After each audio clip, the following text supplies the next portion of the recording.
इस वीडियो में लाइव आपको मैं शॉर्टहैंड लिखकर दिखाने वाला हूं और आपको बताने वाला हूं कि आपको शॉर्टहैंड लिखते हुए किन चीज़ों का ध्यान रखना चाहिए और आपकी बैठने की स्थिति, हाथों की स्थिति क्या होनी चाहिए।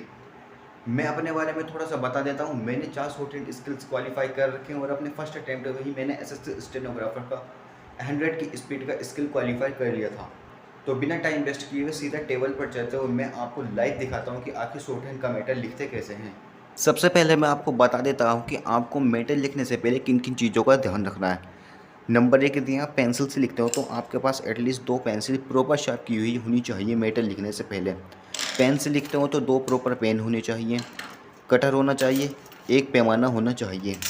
ये शॉर्ट हैंड का नोट पैड है, ये भी आपके पास होना चाहिए। अब आप देख रहे हो कि इसमें बीच में लाइन खिंची हुई नहीं है। आपको सबसे पहला काम ये है कि आपको कम से कम 5 से 6 पेपर पर लाइन खींचनी है मैटर लिखने से पहले। तो मैं लाइन खींचकर आपको दिखाता हूँ।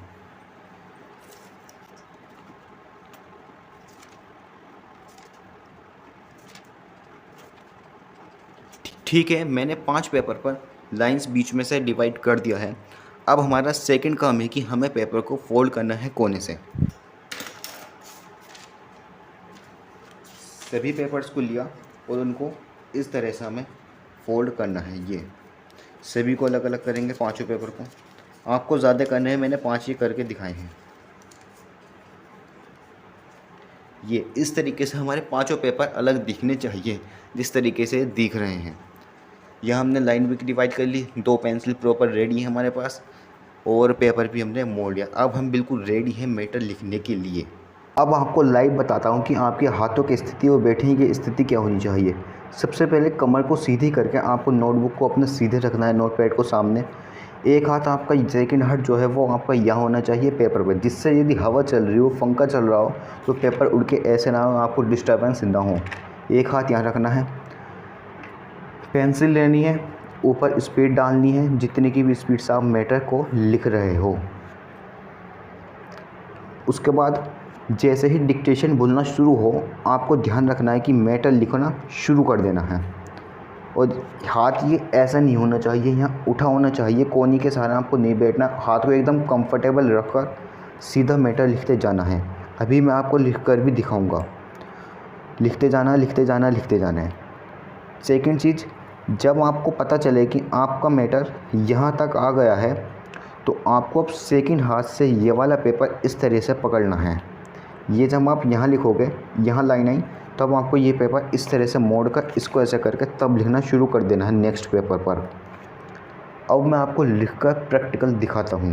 अर्थात ग्राहक वह व्यक्ति है जो औद्योगिक इकाइयों में उत्पादित वस्तुओं का उपभोग करता है। जागरूकता अभियान वह व्यवस्थित आंदोलन होता है जो उपभोक्ता को स्वयं कर्तव्य या अधिकार के प्रति जागरूक करता है। आजकल भारत में जनसंचार माध्यमों जैसे वस्तुओं को खरीदने में होने वाली धोखाधड़ी से बच सके और वह यदि जाने अनजाने में उसका शिकार हो जाए तो कैसे कड़े परिश्रम से अर्जित धन की कीमत वसूल कर सकें। इस अभियान द्वारा उसे बताया जा रहा है कि वह किस प्रकार उपभोक्ता के हितों की उपेक्षा करने की प्रवृत्ति भी दिखाई देती है, परंतु यह विचार सर्वथा अनुचित जान पड़ता है क्योंकि उत्पादित वस्तु इससे कंपनी को लाभ के स्थान पर हानि ही होती है। असंतुष्ट उपभोक्ता राष्ट्र अथवा कंपनियों में गुणवत्ता के आधार पर प्रतिस्पर्धात्मक घटक के रूप में महत्वपूर्ण भूमिका निभाता है। तो देखा आपने कैसे मैंने किस तरीके से मैटर को लिखा, क्या मेरी स्थिति थी हाथों की लिखने की। यदि आप भी इसी तरीके से प्रैक्टिस करते हो तो आपको 1% भी दिक्कत नहीं आने वाली है। ये मैंने यहाँ तक का प्रोसेस बताया है। अब अगली वीडियो में बताऊँगा कि इससे आगे आपको क्या करना होता है, आगे इससे आगे मैटर को किस तरह से एनालाइज करना होता है या फिर आगे का प्रोसेस क्या होता है। मैं आपको 2-3 वीडियो में कंप्लीट बता दूंगा कि एक मैटर को लेकर जड़ से लेकर उसकी जितनी जानकारी हो सकती है आप कैसे निकाल सकते हो। क्योंकि कुछ बच्चे प्रैक्टिस ठीक करते हैं तो एनालिसिस नहीं कर पाते, कुछ प्रैक्टिस ही करते रहते हैं, उनकी स्पीड नहीं बढ़ रही, तो मतलब क्या कहाँ गलती हो रही है सभी से, वो मैं आपको बताने वाला हूँ। आज आपने यहाँ तक सीख लिया है, नेक्स्ट पार्ट में मैं बताऊँगा कि आप कैसे करोगे।